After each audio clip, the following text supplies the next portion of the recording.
Class 9th course ए। आप सभी को आज हम कराने के लिए शुरू कर रहे हैं, मतलब आज हम शुरू कर रहे हैं अपने मोस्ट इंपॉर्टेंट क्वेश्चन, यानी कि हमारा जो एग्जाम आने वाला है, इस एग्जाम में हमारे पास में दो तरीके के प्रश्न आने वाले हैं। हमारी बुक से जो प्रश्न आएंगे वो ऑब्जेक्टिव रहेंगे और सब्जेक्टिव रहेंगे। ऑब्जेक्टिव की बात करें तो वो हमारी बुक सिर्फ क्षितिज भाग 1 से आएंगे, जिसे मैं ऑलरेडी आपको करा चुकी हूँ। अब बात कर रहे हैं कि भाई अब जो वर्णात्मक प्रश्न आएंगे, वो वर्णात्मक प्रश्न आपके दोनों ही बुक से आने वाले हैं। बात करें हम क्षितिज और कृतिका, दोनों से ही आपके पास प्रश्न आएंगे। क्षितिज से आने वाले जो प्रश्न रहेंगे वो लघुत्तरीय प्रश्न रहेंगे, जबकि कृतिका से आने वाले प्रश्न आपके दीर्घोत्तरीय प्रश्न रहेंगे। तो जो मैंने सोचा कि भाई एग्जाम प्रिपरेशन तो हम आपकी करा ही रहे हैं, तो ऑब्जेक्टिव क्वेश्चंस आपके मैंने पूरी बुक का करा दिया है। अब हम आ गए हैं अपने वर्णात्मक प्रश्नों की तरफ, जहां पर हम अपने दोनों ही पुस्तक से संबंधित वर्णात्मक प्रश्न करेंगे। ठीक है, तो चलिए शुरू कर लेते हैं फटाफट अपने इन वर्णात्मक प्रश्नों। ठीक है, अब कैसे करना है देखिए, इसमें हमारे पास करीबन जो हमारी बुक है ये 9th की क्षितिज भाग 1, इसमें हमारे पास 13 अध्याय हैं। तो उन 13 अध्यायों के सारे ही अध्यायों के हम करेंगे लाइन वाइज वर्णात्मक प्रश्न। चलिए शुरू करें। तो आज है क्षितिज बुक का पहला अध्याय, 2 बैलों की कथा, और इसके जरिए हम देखेंगे यहाँ पर आज करीबन 15 वर्णात्मक प्रश्न।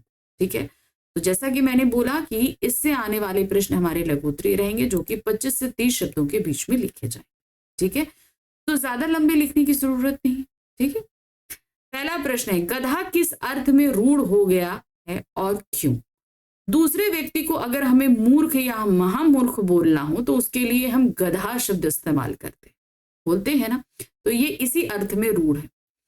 गधा मूर्ख या बेवकूफ के अर्थ में रूढ़ हो गया। पर्टिकुलर अगर किसी व्यक्ति को मूर्ख या बेवकूफ कहना है तो बोलते हैं 1 नंबर के गधे हो, ये बोलते हैं ना। किसी आदमी को जब बेवकूफ कहना चाहते हैं तो उसे गधा कहते हैं। ऐसा उसके सीधेपन और सब कुछ सहन करने के कारण कहा जाता है, कि मतलब तुमसे जो कुछ कहा जाएगा तुम सब कुछ सहन कर लोगे, यानी कि तुम्हारे अंदर बुद्धि नहीं है। ये ऐसा क्यों कहा गया? क्योंकि गधा भी सब कुछ बगैर किसी नानुकुर के बर्दाश्त करता है, इसलिए इसको इस संदर्भ में लिया गया। प्रश्न संख्या 2 है, सहनशीलता के मामले में गाय और कुत्ता गधे से किस तरह भिन्न है? सहनशीलता के माध्यम, अगर हम बोले गाय और कुत्ता गधे से किस तरह, भाई देखिए गाय भी अगर थोड़ा सा गुस्सा आता है तो सींग मार देती है, कुत्ता भी भौंकता है और बहुत क्रोधित होने पर काट भी लेता है, लेकिन गधे के साथ कभी ऐसा नहीं होता। वो सभी सिचुएशन में एकदम समान भाव में रहता है। गाय और कुत्ता गधे जितना ही सहनशील नहीं है। गाय नाराज होने पर या अपने बच्चे को छेड़े जाते हुए देखकर हिंसक रूप धारण कर लेती है, इसी तरह कुत्ता भी काट लेता है, जबकि गधा सब कुछ चुपचाप सहन करता है। उसके साथ परिस्थितियां जैसी भी हों वो सहज भाव बनाए रखता है। प्रश्न संख्या 3 है, किन बातों से प्रकट होता है कि हीरा मोती में भाईचारा था? जब वो लोग कभी भी जैसे उनके ऊपर हल चलाया जाता तो हमेशा कोशिश होती कि दूसरे के ऊपर ज्यादा भार ना जाए, एक अपने ऊपर ही भार लेने की जरूरत करता था कि नहीं दूसरे को, और जब वो थक जाते तो एक दूसरे को चाट कर, पूंछ मार के, सहलाकर, इस तरीके से, और कभी कभी जो है वो खेल खेल में एक दूसरे को सींग भी मार दिया करते थे। हीरा मोती जब हल में जोते जाते तब उनकी यह चेष्टा रहती थी कि एक दूसरे पर भार अपने कंधे पर ले लें, यानी कि दूसरे का भार भी अपने कंधे पर ले लें। वे दिन भर के काम के बाद दोपहर या संध्या में चाट चूट कर अपनी थकान उतारते। वे एक साथ नांदों में मुंह डालते और हटाते थे, यानी एक साथ खाना खाते थे। इन बातों से हीरा मोती का भाईचारा प्रकट होता है कि वो आपस में कितने घुले मिले थे। प्रश्न संख्या 4 है, हीरा मोती को वाणी की कमी क्यों अखर रही थी? क्या कारण था? जब उसके मालिक झूरी ने उसे अपने साले के यहाँ भेज रहे थे तो उन्हें लग रहा था कि मेरे मालिक ने हमें बेच दिया। तब वो पूछना चाहते थे कि भाई ऐसा हमने क्या किया कि हमको अपने आप से अलग कर रहे हो? तब उन्हें ये अपनी वाणी की कमी बहुत खली थी। हीरा मोती को वाणी की कमी क्यों अखर रही थी? हीरा मोती गया के साथ अनिच्छा से जा रहे थे, वो गया के साथ नहीं जाना चाहते थे। वे सोच रहे थे गया के हाथों उन्हें बेच दिया गया है। वे अपने मालिक झूरी से अपने बेचे जाने का कारण जानना चाहते थे। हीरा मोती बैल ये जो मूक भाषा में बातें कर रहे थे, पर झूरी समझता कैसे। अपनी बात कहने के लिए हीरा मोती को वाणी की कमी कर रही थी, क्योंकि उनकी मूक भाषा वो दोनों एक दूसरे को तो समझ लेते थे, लेकिन भाई झूरी से कैसे पूछे, कैसे समझे, इसलिए उन्हें उस दिन जो है भाषा की कमी बहुत अखर रही थी। नेक्स्ट क्वेश्चन है, हीरा ने कब और कैसे सच्चे मित्र का फर्ज निभाया? किस समय बनाया था? भाई जब क्या कहते हैं, ये उन्होंने कई जगह हमने देखा, चाहे वो क्या कहते हैं आपका मटर के खेत में हो, चाहे कांजी हाउस में हो, हर जगह हमने देखा है ना। देखिए, हीरा और मोती भूखे थे, सामने के खेत में हरी मटर नजर आई। अभी उन्होंने 2-4 ग्रास ही खाए थे कि रखवाले लाठी लिए आ गए। हीरा तो भाग सकता था, पर सींचे खेत में खुर धंसने से मोती फंस गया। रखवालों ने उसे पकड़ लिया और हीरा भागा नहीं। इस तरह उससे सच्चे मित्र का फर्ज निभाया। अब भाई क्या हुआ, हीरा ने कब, अब चाहता तो हीरा उस जगह भाग सकता था, क्योंकि मोती धंस गया था मिट्टी में, हीरा भाग के अपनी जान बचा लेता, लेकिन नहीं, वो अपने मित्र को छोड़ के नहीं गया, वो मोती के साथ ही रहा और दोनों एक साथ पकड़े गए और कांजी हाउस में डाल दिए गए थे। नेक्स्ट क्वेश्चन है, दड़ियल ने जब बैलों के कूल्हे में उंगली से गोदा तो उन्होंने अपने अंतर्ज्ञान से क्या जाना? मतलब इस तरीके से मांस को चेक किया कि कितना मांस है, तो उन्हें ये समझ में आ गया कि ये कसाई है और इतना कस के जो देख रहा है, इसका मतलब ये है कि उसे खाल कितना मिलेगा और कितना तंदुरुस्त चीजें मिलेंगी उसे, ये चीज वो चेक कर रहा है। तो उन्हें अंतर्ज्ञान ये हो गया कि अब हमारे प्राण जाने वाले हैं इस कसाई के हाथों। नीलामी के लिए खड़े हीरा मोती के कूल्हे में जब दड़ियल ने उंगली से गोदा तो दोनों ने अपने अंतर्ज्ञान से यह जान लिया कि दड़ियल कसाई है, वह नीलामी में उन्हें खरीद कर उन पर छुरी चलाएगा। तो वो अंदर तक इस बात को सोच कर ही कांप गए थे कि अब हमारी मौत नजदीक है। प्रश्न संख्या 7 है, मोती के उस कार्य का वर्णन कीजिए जिसके बदले वह आशीर्वाद पाने की अपेक्षा कर रहा था। जब उसने कांजी हाउस की दीवार गिरा दी थी ना, तो बहुत सारे जानवर भाग गए थे, तो उस समय उन्हें लग रहा था कि बहुत सारे बेजुबान जानवर की उसने जान बचाई है, इसलिए बहुत सारे आशीर्वाद मिलने की वो कामना कर रहा था। कांजी हाउस में बंदी हीरा मोती ने देखा वहां गधे, घोड़े, बकरियां, भैंसे आदि 9-10 जानवर मुर्दों की तरह जमीन पर पड़े हैं। मोती ने रात में बाड़े की दीवार गिरा दी, जिससे जानवर भाग गए और उनकी जान बच गई। अपने इसी कार्य के बदले वह आशीर्वाद पाने की अपेक्षा कर रहा था कि हमें जो है इन सभी का आशीर्वाद प्राप्त होगा, क्योंकि हमने इन सभी की जान बचाई है। इसलिए झूरी के पास वापस आए बैलों को देखकर बच्चों ने अपनी खुशी किस तरह व्यक्त की। वो वीरता का प्रशस्ति पत्र दे रहे थे, उनको सब ताली बजा रहे थे, वाहवाही कर रहे थे। तो इस तरीके से बच्चे प्रसन्नता व्यक्त कर रहे थे। कोई गुड़ ला रहा था, कोई चारा लेकर आ रहा था, इस तरीके से सभी प्रसन्न थे। झूरी के पास लौटे हीरा मोती को देखकर बच्चों ने ताली बजाकर उनका स्वागत अभिनंदन किया। वे इन्हें वीरता का प्रशस्ति पत्र देना चाहते थे।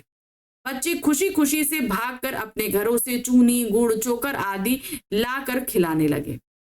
वे बहुत खुश दिख रहे थे, मतलब सभी बहुत खुश थे कि भाई बैल जो गए थे इतने अच्छे थे और ये अपने आप अपने मालिक के यहाँ आ गए। तो बच्चों को भी इस बात का कहीं ना कहीं लगाव था, क्योंकि इस बात से ये भी पता चलता है कि हीरा मोती सिर्फ झूरी से ही नहीं, बाकी गांव वालों के बच्चों से भी बहुत ज्यादा अटैच थे, तो इसीलिए उनके आने से बच्चे इतने खुश थे।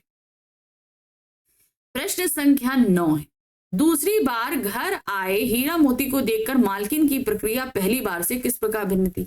जब पहली बार ये गया के घर से भाग के आए थे तो झूरी की पत्नी बहुत ही ज्यादा गुस्सा थी, उन्हें नमक हराम बोल रही थी, चारा भी सूखा दिया था, खली नहीं दी थी। तो इससे उस समय, क्योंकि वो कहीं ना कहीं उस समय ये सोच रही थी कि ये नमक हमारा हराम ही कर रहे हैं, हमने काम के लिए भेजा, ये काम करके नहीं आए।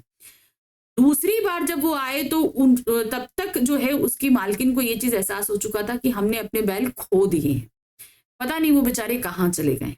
लेकिन उनका वापस आना उन्हें लगा कि नहीं, उनके वो दोनों प्यारे जिंदा हैं और वापस सही सलामत आ भी जाते हैं। तो उस दूसरी बार में वो बहुत प्रसन्न थी। हीरा मोती जब पहली बार गया के घर से लौटकर आए थे तो मालकिन ने उन्हें नमक हराम कहा और उनकी खली चूनी भूरी आदि सब बंद कर दिया था।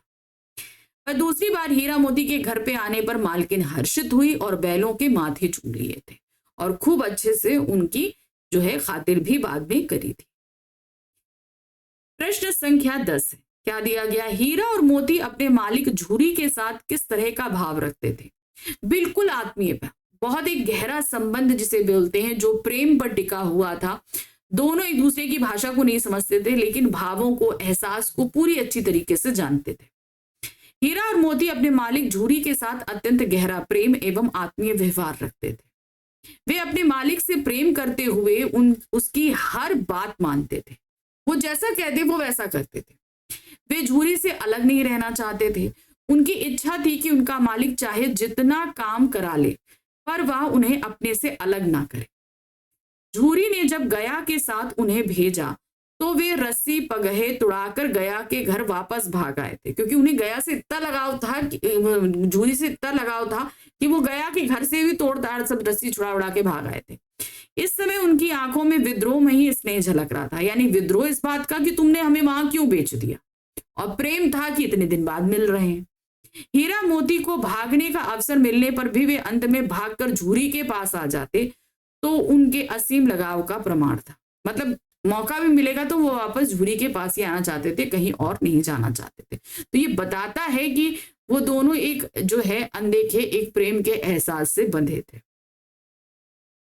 प्रश्न संख्या 11 है, दो बैलों की कथा पाठ में लेखक ने सीधेपन के संबंध में क्या कहा है, इसके लिए उसने क्या क्या उदाहरण दिए? तो सीधेपन के लिए उन्होंने जो है गधे का उदाहरण दिया। किसका दिया था? गधे का उदाहरण दिया था ना, और भी कई चीजें बताई। चलिए देखते हैं। दो बैलों की कथा पाठ में लेखक प्रेमचंद ने सीधेपन को इस संसार के लिए उचित नहीं बताया। इसके लिए उसने गधे और बैलों के सीधेपन का उदाहरण देते हुए दर्शाया। तो सबसे सीधा तो गधा, और उसके बाद आ रहे थे बछिया के ताऊ कौन? बैल। कि अपने सीधेपन के लिए गधा मूर्ख के अर्थ में रूढ़ बन गया है तथा बैल को बछिया का ताऊ कहा जाने लगा। इस पाठ में भी हीरा मोती के सीधेपन के कारण उन पर अत्याचार किया जाता है, परंतु उनके सींग चलाते या अत्याचार का विरोध करते ही उन पर किया जाने वाला अत्याचार कम हो जाता है। यानी कि उन पे अत्याचार हो रहा है, लेकिन जैसे ही वो पलटवार करते हैं वो अत्याचार उन पर कम हो जाता है। इसी तरह अपनी सहनशीलता के कारण भारतीय अफ्रीका और अमेरिका में सम्मान नहीं पाते। अगर हमारे साथ कोई गलत हो रहा है तो अगर हम उसका पलट के जवाब देते हैं तो सामने वाला जान जाता है कि भाई ये जो है अन्याय नहीं सहेगा। जबकि अफ्रीका और अमेरिका में जो है भारतीय अपने सीधेपन के लिए ही बहुत अत्याचार सहते हैं। जापान ने युद्ध में विजय पाते ही दुनिया भर में सम्मान प्राप्त कर लिया। ठीक है, उस जापान में जब युद्ध हुआ वो जीत गया तो सारे। तो कहने का मतलब है अपने आत्मसम्मान के लिए हमेशा हमें लड़ते रहना चाहिए। प्रश्न संख्या 12 है, मोती ने बैलगाड़ी को खाई में गिरा देना चाहा पर हीरा ने संभाल लिया। इस कथन के आलोक में हीरा की स्वाभाविक विशेषताएं बताई। तो देखिए, हीरा और मोती यहाँ पर दो क्रांतिकारियों के प्रतीक हैं। जहां एक मोती बहुत ही उग्र क्रांतिकारी के रूप में है, वहीं हीरा एक सौम्य क्रांतिकारी के रूप में है। वो भी क्रांति करता है, लेकिन इससे किसी को नुकसान नहीं हो इस बात का वो ध्यान रखता है। दोनों का लक्ष्य एक है, मगर उनमें सोचने समझने और रास्ते पर चलने की जो तरीके हैं वो अलग अलग है। हीरा और मोती गया के साथ नहीं जाना चाहते थे, इसीलिए गया उन दोनों को बैलगाड़ी में जोत कर ले जाता था। अपना विरोध जताने के लिए मोती बैलगाड़ी को खाई में गिरा देना चाहता था, पर हीरा ने रोक लिया। इससे उसकी इन विशेषताओं का पता चलता है। पहला है धैर्यवान, यानी कि पेशेंस। हीरा मोती की तुलना में अधिक धैर्यवान था और वह किसी समस्या को धैर्यपूर्वक सामना करता था, मतलब पेशेंस के साथ। तुरंत जो है रिएक्शन एक जो उसका होता था वो नहीं होता था। सहनशील यानी कि पेशेंस। ठीक है, गया ने जब हीरा की नाक पर डंडे बरसाए तो हीरा सहन कर गया। इसी घटना के लिए मोती ने जब गया को मार गिराया चाहा तो हीरा ने कहा यह हमारी जाति का धर्म नहीं, अर्थात अपने मालिक पर इस तरीके से वार करना यह सही नहीं। अहिंसक विरोधी। ठीक है, वो हिंसा नहीं करता था, विरोध करता था मगर हिंसा नहीं करता था। काजी हौस में मार खाकर भी हीरा शांत नहीं होता। यद्यपि उसे मोटी रस्सियों से बांध दिया जाता है, फिर भी वह कहता है जोर तो मारता ही जाऊंगा चाहे कितने ही बंधन पड़ते जाएं। तो मतलब कहने का तात्पर्य क्या है, वो विरोध कर रहा है लेकिन हिंसा नहीं कर रहा है। चाहता तो वो चपरासी को मार भी सकता था लेकिन उसने नहीं मारा ना। सच्चा मित्र, हीरा मोती का सच्चा मित्र था। हीरा मोती के साथ सच्ची मित्रता निभाता है। वह रखवालों के साथ पड़े मोती को अकेला नहीं छोड़ता। कभी किसी भी सिचुएशन में उसने मोती को अकेला नहीं छोड़ा। प्रश्न संख्या 13 है, हीरा मोती स्वभाव से विद्रोही तो हैं पर उनके मन में दया भाव भी है। इसका प्रमाण हमें कब और कहां मिलता है? दो बैलों की कथा पाठ के अनुसार बताइए। जब ये लोग क्या कहते हैं, दो जगह मुझे ये देखने को मिला। पहली बात तो एक जहां पर ये लोगों को गया के घर में बांधा गया था, वहां पर वो छोटी बच्ची के ऊपर इनका दया भाव। फिर दूसरी बार वो जब कांजी हौस में बांधे गए तो वहां पर उन्होंने बाकी जानवरों को देखकर उनका दया भाव था, जिसके लिए इन्होंने दीवार भी गिराई थी। हीरा ने दीवार गिरा दी थी ना। तो इस तरीके से वो विद्रोही तो थे मगर दूसरों के लिए उनके मन में दया भी थी। हीरा और मोती स्वभाव से विद्रोही हैं। इसी विद्रोह के कारण वे दूसरी बार भी गया के घर से भागते हैं और खेत के रफालों द्वारा पकड़कर कांजी हौस में बंद कर दिए जाते हैं। कांजी हौस में हीरा मोती ने देखा यहाँ भैंसे, घोड़ियां, गधे, बकरियां आदि पहले से बंद है, मतलब बहुत सारे जन, और वो भी आधे मरे हुए से, मरणासन अवस्था में। वे चारा न मिलने के कारण मुर्दों जैसे जमीन पर पड़े हैं। इन्हें देखकर हीरा मोती दयार्थ हो जाते हैं, दया से भर जाते हैं। पहले हीरा ने बाड़े की दीवार गिराना शुरू किया, परंतु चौकीदार ने देख लिया और उसे बंधन में डाल दिया। अब मोती ने उग्र रुख अपनाया और 2 घंटे के परिश्रम के बाद बाड़ की आधी दीवार गिरा दी। अब अपने सींग मार मारकर जानवरों को वहां से भगा दिया और उनकी जान बचाई। इस प्रकार हीरा मोती एक और जहां विद्रोही हैं, वहीं दूसरी ओर उनके मन में दया भाव है। मतलब दीवार गिरा देते हैं, जानवरों को भगा देते हैं। चाहता तो मोती भी भाग जाता, लेकिन हीरा बंधे होने के नाते वो मोती भी नहीं भागता, तो वो दोनों वहीं रहते हैं और बाकी जानवरों को भगा देते हैं। बाद में पकड़े जाने पर भाई दंड भी उनको खूब मिलता है। संगठन में शक्ति है। हीरा मोती ने इसका नमूना किस प्रकार दिया? जब ये लोग मटर के खेत में खूब मस्ती करके मटर खा रहे थे तो वहां एक सांड आ गया था। वो सांड इनसे 2 गुना था, तो उससे लड़ने के लिए इन दोनों ने एक साथ लड़ने का प्लान बनाया, यानी कि संगठित होकर लड़ने का प्लान बनाया और उस सांड को हराया भी था, है ना। यह सर्वविदित है कि संगठन में शक्ति होती है। इसका एक नमूना हीरा मोती ने अपने बलशाली सांड को पराजित करके प्रस्तुत किया। गया के घर से भागे हीरा मोती के सामने रास्ते में विशाल काय मदमस्त सांड आ गया। हीरा मोती ने सोच विचार के बाद अपने से बलशाली शत्रु का मुकाबला करने की योजना बनाई कि चलो हम दोनों, मतलब योजना बनाई कि भाई तुम आगे से मारोगे, तुम पीछे से, दोनों एक साथ। मल्ल युद्ध में माहिर सांड को संगठित शत्रुओं से लड़ने का अनुभव ना था, यानी कि एक साथ मुड़कर जो शत्रु लड़ते हैं। हीरा मोती ने संगठित होकर सांड से युद्ध किया। एक ने आगे से वार किया तो दूसरे ने पीछे से। सांड जब हीरा को मारने दौड़ता तो मोती उस पर सींग से वार कर देता। वह जब मोती पर वार करता तो हीरा उसके बगल में सींग घुसा देता। इससे सांड जख्मी होकर बेदम होकर गिर गया। तो ये बताया उन्होंने कि संगठन में शक्ति होती, भाई हमसे बलशाली अगर कोई आ जाता है तो हम एक साथ होकर लड़ सकते हैं और हम जीत भी सकते हैं। प्रश्न संख्या 15 है, मोती के स्वभाव में उग्रता है, उदाहरण द्वारा स्पष्ट कीजिए। ये कई जगह हमने देखा, चाहे गया के ऊपर जो है वो वार करने की बात हो या बैलगाड़ी को नीचे गिरा देने की बात हो, कई जगह हमने मोती के उग्र स्वभाव को देखा है। मोती का स्वभाव उग्र है, वह अत्याचार एवं शोषण का विरोध करता है। वह अपने ऊपर से ही नहीं, हीरा पर भी अत्याचार देखकर क्रोधित हो उठता है और अत्याचार का सामना करने के लिए आक्रमण कर देता है। इसके एक नहीं अनेक उदाहरण हैं। गया जब हीरा की नाक पर डंडे बजाता है तो क्रोधित मोती हल, जोत, जुआ लेकर भाग जाता है कि तुम मेरे दोस्त बनो, सब कुछ लेकर तोड़ ताड़ देता है। गया और उसके साथी जब उसे पकड़ने आते हैं तो वह कहता है मुझे मारेगा तो मैं भी 1-2 गिरा दूंगा, तुमने मुझे मारा तो मैं भी मारूंगा। इसी तरह वह गया का अत्याचार देखकर एक हाथ को सींगों से उठाकर फेंक देने की बात कहता है। वह गिरे हुए शत्रु पर भी दया दिखाने का पक्षधर नहीं है। वह बेदम सांड को मार डालना चाहता था। उसका विचार था कि बैरी को ऐसा मारना चाहिए कि फिर ना उठे, यानी कि सांड गिर गया था लेकिन तब भी वो कहता कि मैं इसको मार दूंगा। यह मोती के स्वभाव की उग्रता है कि दड़ियल को सींग दिखाकर गांव से बाहर इस तरह खदेड़ देता है कि वो लौट कर आने का साहस नहीं जुटा पाता। अंत में जब ये लोग दड़ियल से रस्सी छुड़ाकर गया झूरी के पास पहुंच जाते हैं तो वो दड़ियल वहां आ जाता है, बोलता है कि नहीं भाई ये दोनों बैल मैंने खरीदे। तब मोती उन्हें जो है वो सींग के बल पर उस दड़ियल को गांव से बाहर निकाल कर आता है, ये दिखाया था। तो इसमें हमने कई जगह देखा कि मोती का स्वभाव बहुत ही ज्यादा उग्र था। तो ये था हमारी क्षितिज बुक का पहला अध्याय, दो बैलों की कथा, जिसके हमने देखे अति महत्वपूर्ण प्रश्न। तो हमेशा ध्यान रखिएगा कि प्रश्न इसके ज्यादा शब्दों में लिखने के लिए उत्तर नहीं आएंगे, तो इनकी प्रिपरेशन भी आप उसी तरीके से कीजिए, ठीक है। चलिए अब मिलेंगे अपने नेक्स्ट चैप्टर लिहाजा की ओर। आपको वीडियो कैसा लग रहा है, सारी चीजें अच्छी लग रही हैं तो कमेंट बॉक्स में जरूर कमेंट कीजिएगा और चैनल को लाइक सब्सक्राइब शेयर जरूर करिएगा। मिलते हैं अगली बार। Thank you for watching, bye bye.